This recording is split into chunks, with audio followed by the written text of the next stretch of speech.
नमस्कार श्रोते हो.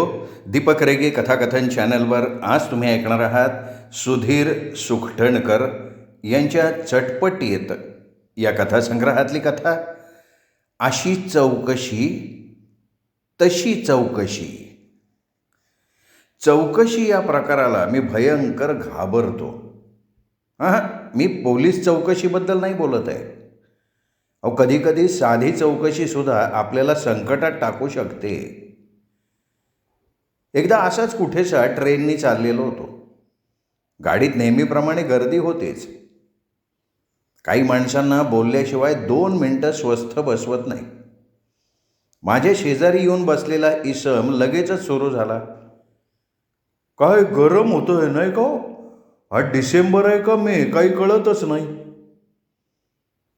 25 तारखेला ख्रिसमसची सुट्टी आहे, म्हणजे हा डिसेंबरच असणार. मी म्हणालो, आमच्या इथे कधीच इतकं गरम व्हायचं नाही.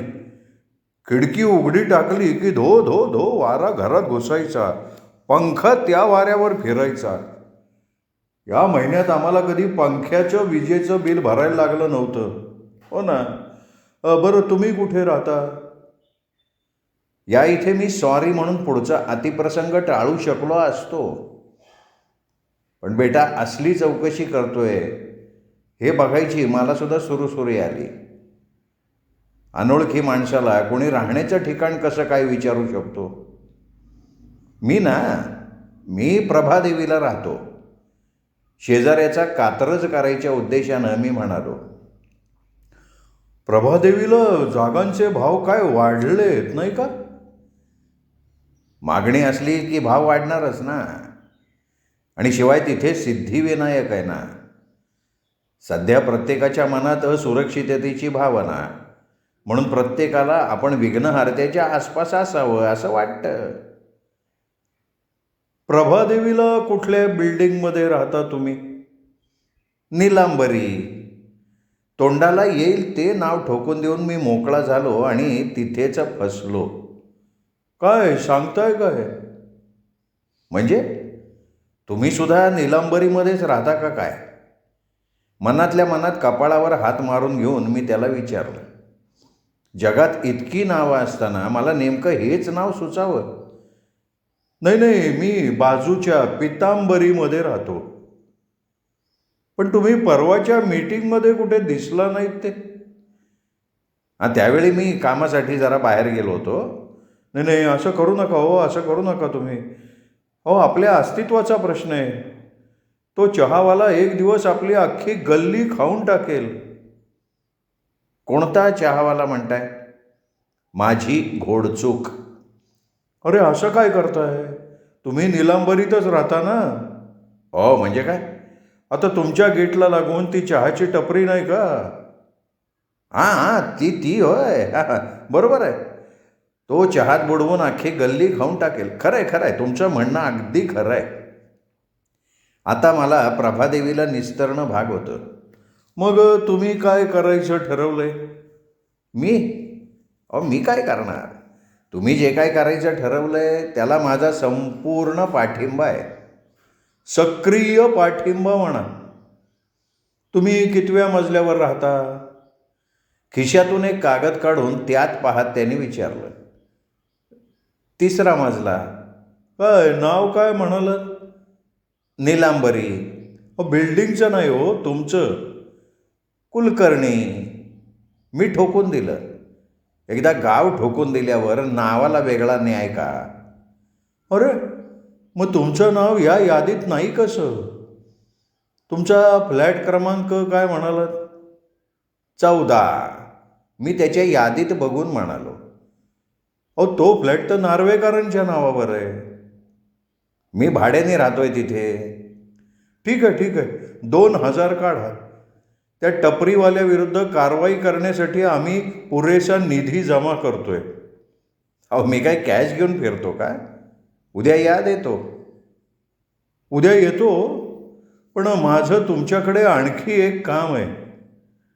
तुमच्या मुलाला आवरा.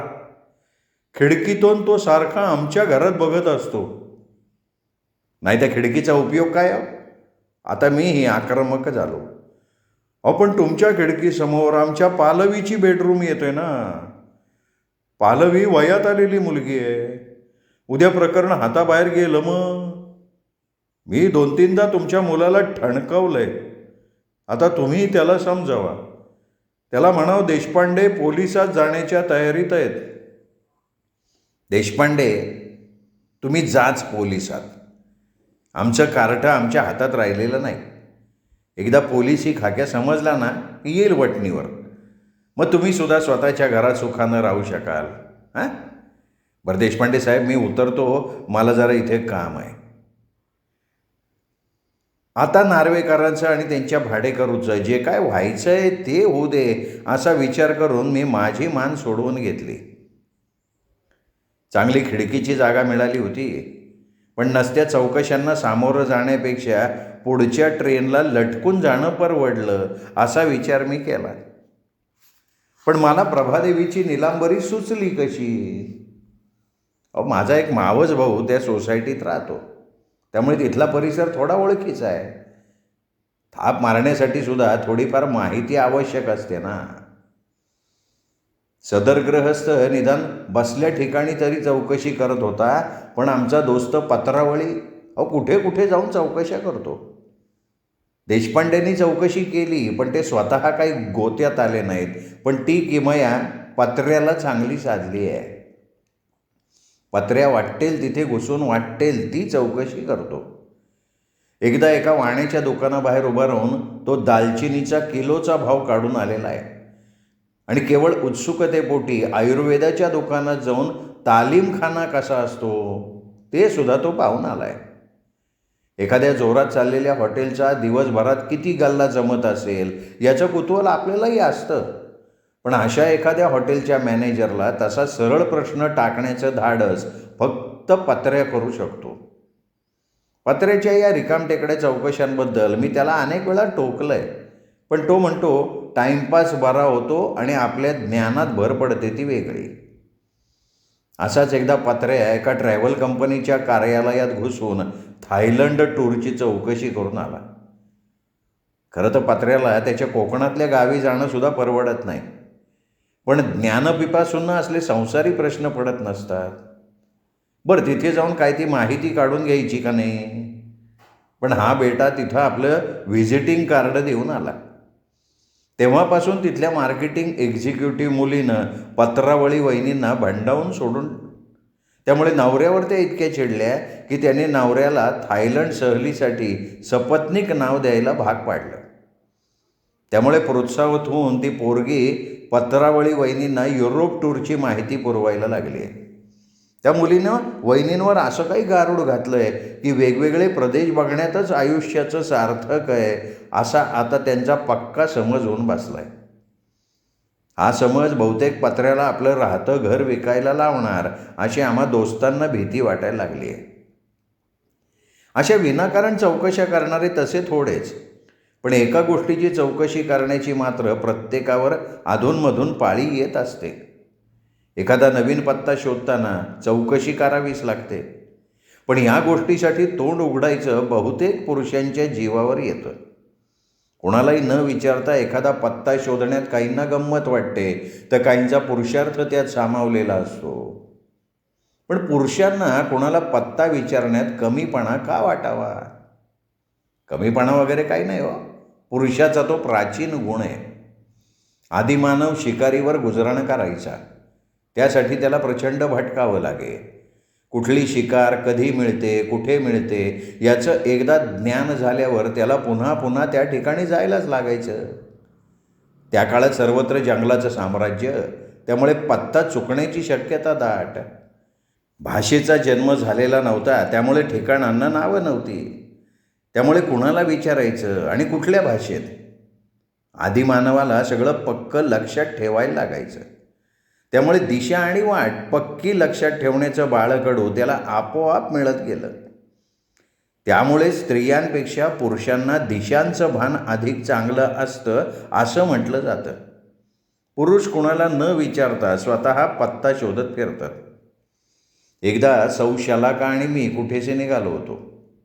मी माहीत करून घेतलेल्या वाटेनं चाललो होतो. पण स्टेशनवर उतरल्यापासून हिचं सोमू कुणाला तरी विचार, नाही तर फुकटची पायपीट व्हायची. झालं सुरू. तिची कटकट थांबवण्यासाठी अखेरीस एका दुकानात पत्ता दाखवला. त्याच्या सल्ल्याने मग आम्ही चालण्याची दिशा बदलली. 5-1 मिनटं चालल्यावर परत शलूचं आणखीन कोणाला तरी विचार सुरू झालं. पण पत्त्यासारख्या किरकोळ गोष्टीला काय करायचे सेकंड ओपिनियन, असा विचार करून मी तब्बल 15 मिनटं वाट तोडवत राहिलो. पण मूळ माहितीतली एकही खूण दिसेना.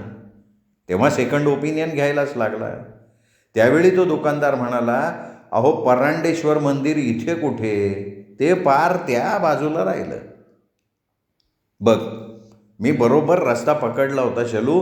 तुझ्या नादाला लागून मी पत्ता विचारला आणि खाली फुकट रपेट पडली. मी शलूवर वैतागलो. पण मी तुला लगेचच आणखीन कोणाला तरी विचार असं म्हणाले होते. त्याच वेळी माझं ऐकलं असतंच तर ही चाल पडलीच नसती. आता तरी आणखीन कोणाला तरी विचार. भानगड नको म्हणून मी लगेचच थर्ड ओपिनियन घेऊन टाकला.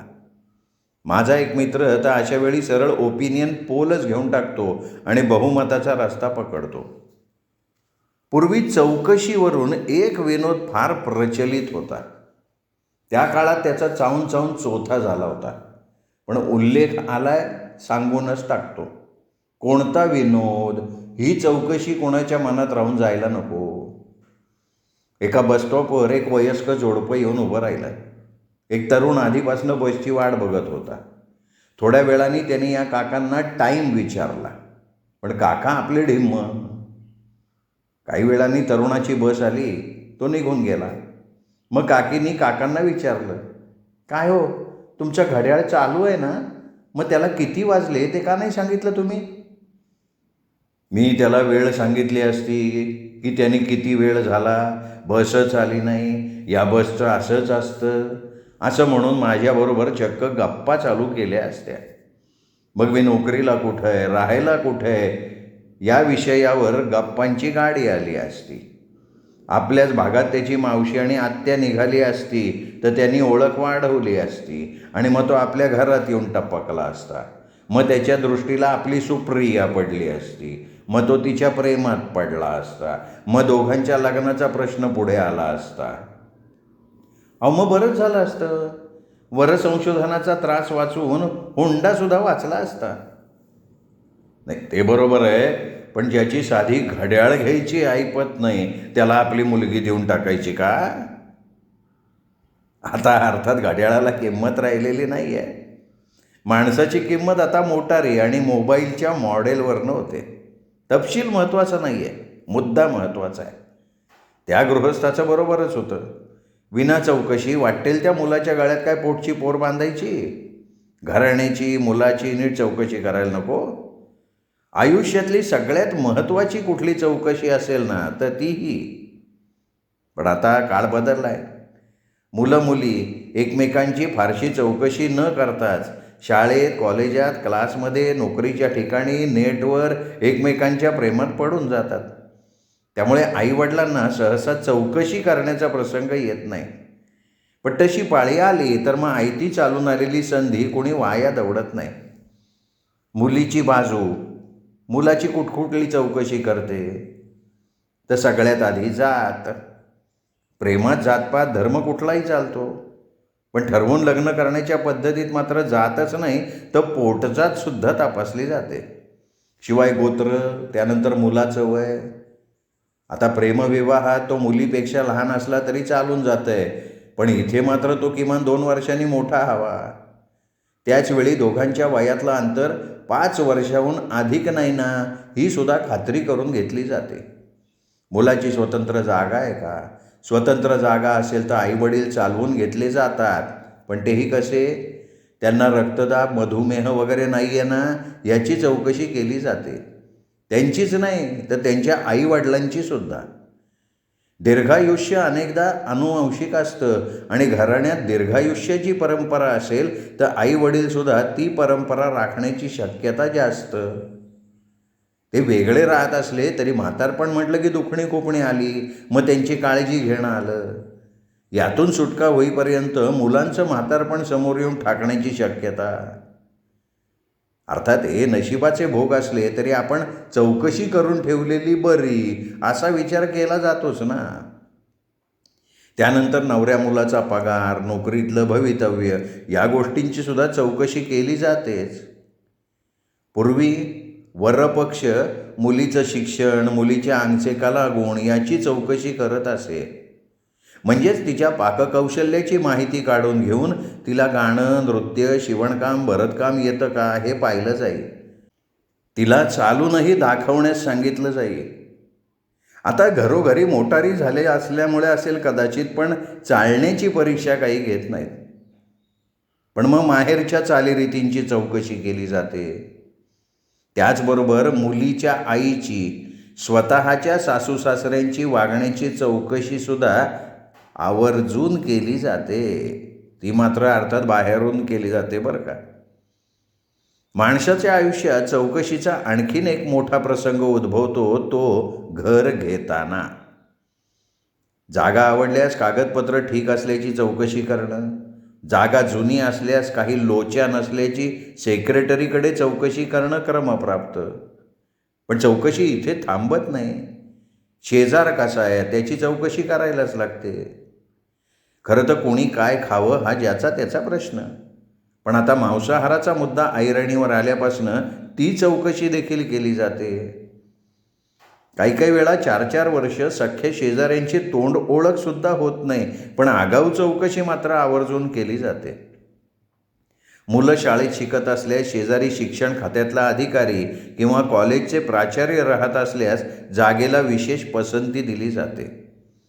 याखेरीज खाली उतरल्यावर टॅक्सी, रिक्षा मिळते का, जवळपास हॉटेलं कुठली आहेत, पदार्थ घरपोच येतात का, जवळपास चांगला क्लास आहे का, परिसरात सार्वजनिक गणेशोत्सव, नवरात्रोत्सव याचा त्रास किती होतो, शिवाय त्या जागेत आधी कोण कोण राहून गेलेत, त्यांचं इथं काय झालं, ही जागा एखाद्या नटीला किंवा मॉडेलला भाड्यानं दिली गेली होती का, मग तिने आत्महत्या केली होती का, ही चौकशीसुद्धा हल्ली अत्यावश्यक झाली आहे.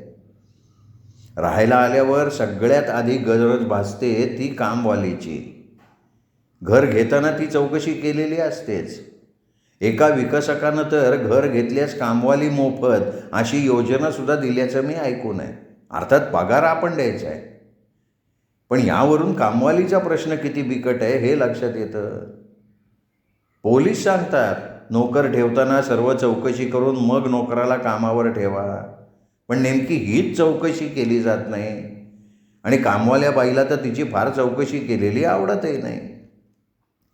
कुणाला कसली चौकशी केलेलं आवडायचं नाही हे काही सांगता येत नाही. काही जणांना वयाची चौकशी केलेली आवडत नाही, तर काहींना पगाराची. 40 ओलांडल्यानंतर एकमेकांच्या तब्येतीची चौकशी आपोआपच सुरू होते. पण काही 70तल्यांना सुद्धा आपल्या तब्येतीची कोणी चौकशी केलेलं खपत नाही.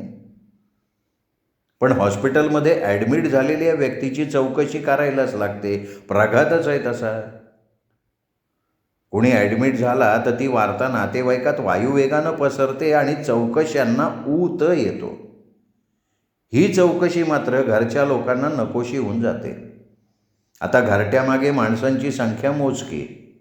कोणी ॲडमिट झाल्यात साधारणपणे एक माणूस हॉस्पिटलमध्ये अडकतं, दुसरं घरच्या सीमेवर अक्षरशः लढत असतं. घरातलं लवकरात लवकर आटोपून हॉस्पिटलमधल्याची सुटका करायची असते. त्यातच फोनवर चौकशांची सरबत्ती सुरू होते. त्यांना अबकडपासनं सगळं सांगत बसायला लागतं. लोकही काय काय चौकशी करतात. हा त्रास पहिल्यांदाच झाला आहे का, खाण्यापिण्याकडे दुर्लक्ष होत होतं का, ही व्याधी अनुवंशिक आहे का, ऑपरेशन करायला लागणार आहे का, सोनोग्राफी वगैरे करणार आहेत का, ऑपरेशन नीट पार पडलं का, हॉस्पिटलचं दिवसाचं भाडं किती, मेडिकल विमा काढला आहे का, ऑपरेशन कुठल्या डॉक्टरांनी केलं, आणखीन कुठल्या कुठल्या हॉस्पिटलमध्ये ते जात असतात, त्या इस्पितळात गेलेला पेशंट जिवंत घरी परतण्याचा लसावी किती. ही टोकाची चौकशीसुद्धा तेवढ्यातल्या तेवढ्यात करून घेणारे महाभाग या जगात आहेत. काही शिष्ट आणि नामवंत इस्पितळांनी पासधारकाव्यतिरिक्त अन्यांना प्रत्यक्ष भेट बंद करून टाकली आहे. त्यामुळे सगळ्या चौकशा फोनवर करायला लागतात. या चौकशा आस्थेच्या असोत किंवा केवळ शिष्टाचारापोटी केलेल्या असोत. पेशंटचे कुटुंबीय या चौकशांनी गुदमरून जाऊन त्यातल्याच कोणाला तरी ॲडमिट व्हायची पाळी येईल ही टांगती तलवार त्या घरावर राहील तेच. नाती जपण्याच्या कार्यात आणखीनही अनेक चौकशा करत राहायला लागतं. नेहाचे पेपर कसे गेले, किती टक्के पडले, मग काय कॉमर्स का सायन्स, सानियाला डॉक्टरांनी कुठली तारीख दिली आहे, प्रसूतिगृह कुठलं आहे. या सगळ्या ढोबळ चौकशांना पूर्वी पोस्टाच्या तारेला असत ना तसे क्रमांक देऊन ग्राहकांच्या नावे टेलिफोन कंपन्यांनी परस्पर चौकशी करायला सुद्धा हरकत नाही आहे. नाहीतरी कित्येक जण आप्तेष्टांचे वाढदिवस, विवाहाचे वाढदिवस यांच्या तारखा फ्लोरिस्टला आगाऊ देऊन बुके परस्पर रवाना होण्याची सोय करून ठेवतातच की. या चौकशीमध्ये आस्थेचा भाव कमी असला तरी त्या उपद्रवी तरी नसतात. पण काही चौकशांचा हेतूच मनस्ताप देण्याचा असतो. एखाद्या मुलाची किंवा मुलीची 60% पुढे जायची कुवत नाहीच आहे हे ठाऊक असताना सुद्धा काय वहिनी अक्षयला किती 95 का 98 अशी मुद्दाम चौकशी केली जाते. काय मग लग्नाला 2 वर्ष झाली, बातमी आहे का नाही. अशाही चौकशांचा हेतू बरेचदा कुटील असू शकतो. अशा चौकशा अनेकदा चांभार चौकशांच्या जवळ जातात. बाकी हा शब्द नेमका कसा रूढ झाला हे माझ्यासाठी तरी अद्याप कोड आहे. अंगठा लावून देता देता कुठल्याही चर्मकारानं माझ्याकडे काय साहेब नोकरीला कुठं, मुलं कितवीत शिकतात, संध्याकाळी कामावरनं सरळ घरीच जाता का आणखीन कुठं जाता, नाही चप्पल जरा जास्त झिजली म्हणून विचारलं, असल्या काही चौकशा केल्याचं मला स्मरत नाही. इतकंच काय, तुमच्या डाव्या पायाचा अंगठा लय लवकर जातो, तुम्ही डाव्या विचारसरणीचे काय, अशी ही चौकशी कुणा चरणसेवकानं अद्याप माझ्याकडे केलेली नाही.